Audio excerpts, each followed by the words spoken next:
Question number 5 का part 5, इसमें हमें प्रूव करना है ये वाला टर्म है इस टर्म के बराबर।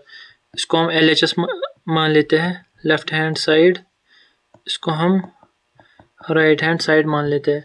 और हमें हिंट दी गई है कि यूजिंग द आइडेंटिटी, इस आइडेंटिटी का यूज़ करके हम इसको प्रोसीड करेंगे। तो सबसे पहले हम लेंगे left hand side.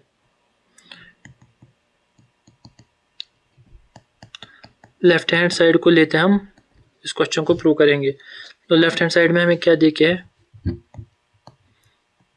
cos A minus sin A plus 1 whole divided by cos A plus sin A minus 1। तो इस क्वेश्चन में क्या काम करेंगे हम, dividing numerator and denominator by sin A।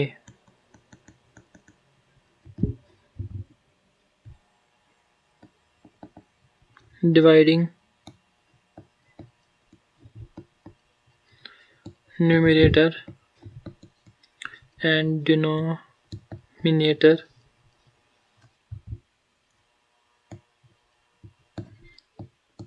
बाई sin A। तो हम न्यूमरेटर में भी और डिनोमिनेटर में भी sin A से डिवाइड करेंगे, पूरे इसमें डिवाइड करेंगे sin A से और पूरे इसमें डिवाइड करेंगे sin A से। तो हमें फिर कुछ ऐसा एक्सप्रेशन मिलेगा आगे,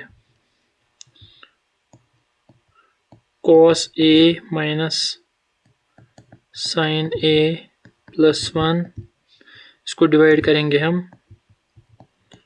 sin A से, और whole divided by cos A plus sin A minus 1 whole divided by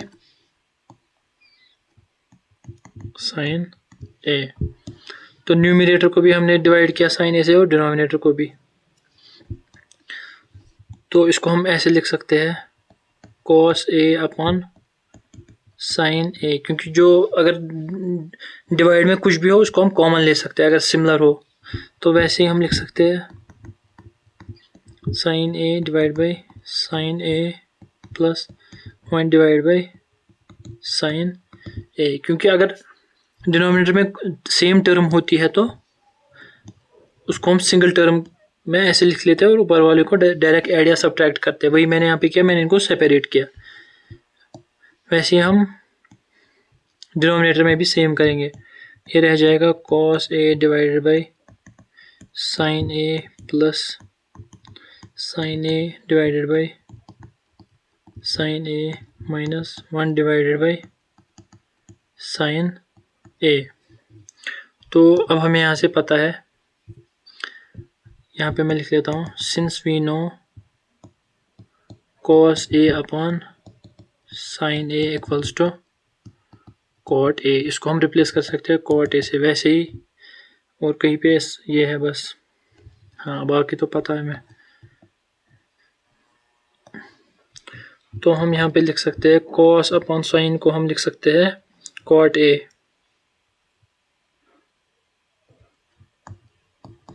cot A। तो sin A upon sin A को हम लिख सकते हैं sin A, और sin A कटेगा यहाँ पे भी और यहाँ पे भी, तो ऊपर -1 रहेगा, और 1 अपॉन sin A को हम लिख सकते हैं कोसेक A, क्योंकि ये कोसेक का रेसिप्रोकल होता है। ये भी मैं लिख लेता हूँ यहाँ पे, since 1 upon sin A equals to cosec A,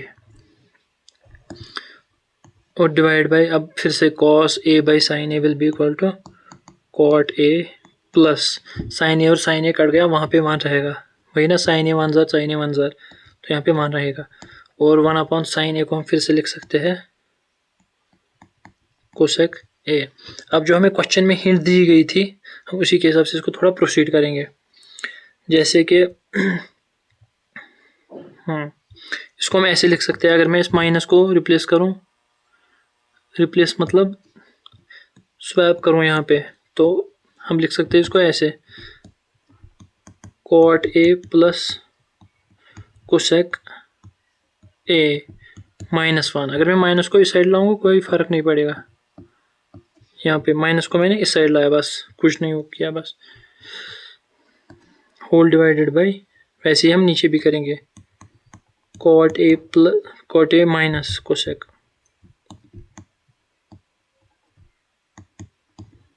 +1। तो अब जो ये 1 है ना, 1 जो ये 1 है, इसकी जगह हम वही लिखेंगे जो हमने हिंट दिया है इन्होंने क्वेश्चन में। ये हिंट क्या दिया है इन्होंने क्वेश्चन में, cosec square a is equal to 1 plus cot square a। Cosec square a, ये तो आइडेंटिटी है जो हमको पता ही है, square a is equal to 1 plus cot square a। अब हमें 1 का वैल्यू चाहिए इस आइडेंटिटी से, हम लिख सकते हैं cosec square a minus cot square a will be equal to 1। वही 1 की जगह हम रिप्लेस करेंगे इसको, ये जो ये 1 है इसकी जगह हम रिप्लेस करेंगे यहाँ। तो 1 की जगह हम लिख सकते हैं cosec square a minus cot square a, वही मैं क्वेश्चन में लिखूंगा। तो ये बन जाएगा cot a plus cosec a minus, फिर ये पूरा आ जाएगा ब्रैकेट में जो ये है यहाँ पे, cosec a minus cot square a और होल डिवाइडेड बाई जो नीचे वहाँ पे है वही ये वाला, ये सिमिलर वैसे आ जाएगा, same to same, cot a minus cosec a +1।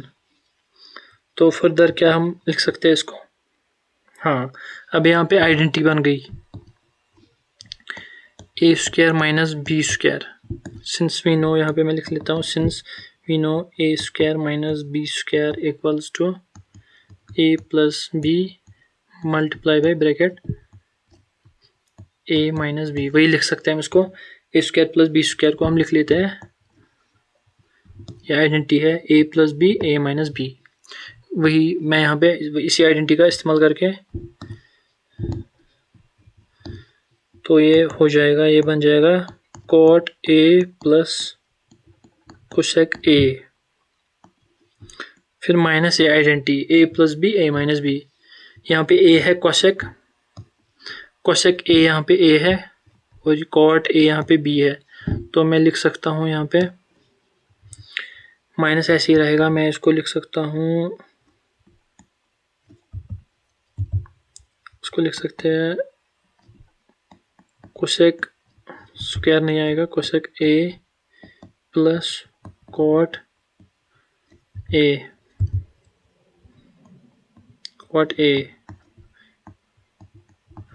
Cosec a minus cot a whole divided by cot a minus cosec a +1। वही अगर हम देखें अब यहाँ पे ये है, यहाँ पे cot a plus cosec a, यहाँ पे भी है, यहाँ पे भी है cot a plus cosec a। तो इसको हम, इन दो को हम सिमिलर निकाल सकते हैं, कॉमन निकाल सकते हैं, तो ये रह जाएगा cot a plus cosec a को हम कॉमन निकालेंगे। इसको मैं ब्रैकेट में रखता हूँ जैसे आपको कन्फ्यूजन ना हो, ये टर्म ऐसे है, तो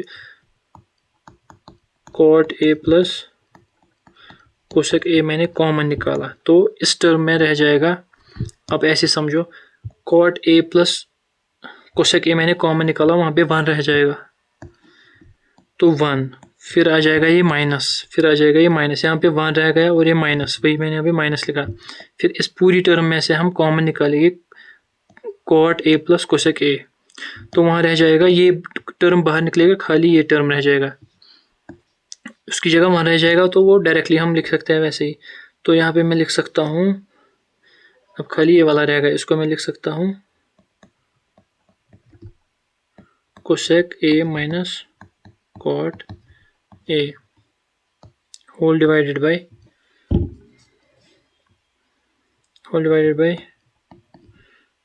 cot a minus cosec a +1। तो अगर हम देखें, यहाँ से अगर हम देखें तो cot a minus cosec a +1 और यहाँ पे भी है cot a plus minus cosec A plus 1। इसको मैं ऊपर एक्सपेंड करता हूँ, जो अंदर वाला ब्रैकेट है इसको हम लिख सकते हैं cot a प्लस कोसेक ए, ये वाला ब्रैकेट ऐसे ही। फिर हम लिख सकते हैं 1 माइनस, अब इस ब्रैकेट को हम ओपन करेंगे, पहले माइनस इस टर्म के साथ आ जाएगा और फिर माइनस को जब हम इस टर्म के साथ मल्टीप्लाई करेंगे तो ये प्लस बन जाएगा, माइनस कोसेक ए, ठीक है ना। अब ये माइनस जब ये टर्म के साथ मल्टीप्लाई हो जाएगा तो ये रह जाएगा plus cot A whole divided by, नीचे क्या है cot A minus cosec A plus 1। इसको भी मैं ब्रैकेट में रखता हूँ और यहाँ से अगर हम देखें तो ये वैल्यू और ये वैल्यू कट जाएगी, क्योंकि यहाँ पे भी है cot A minus cosec A plus 1, तो ये पूरा टर्म कट जाएगा। तो यहाँ से रह जाएगा खाली, यहाँ रह जाएगा cot A plus cosec A, और यही हमारे RHS के बराबर है, और यही है हमारे RHS के बराबर। तो हम लिख सकते हैं therefore RHS equals to right hand side equals to left hand side. तो हमने ये प्रूव किया एंड प्रूव्ड। तो ये था इस क्वेश्चन का आंसर।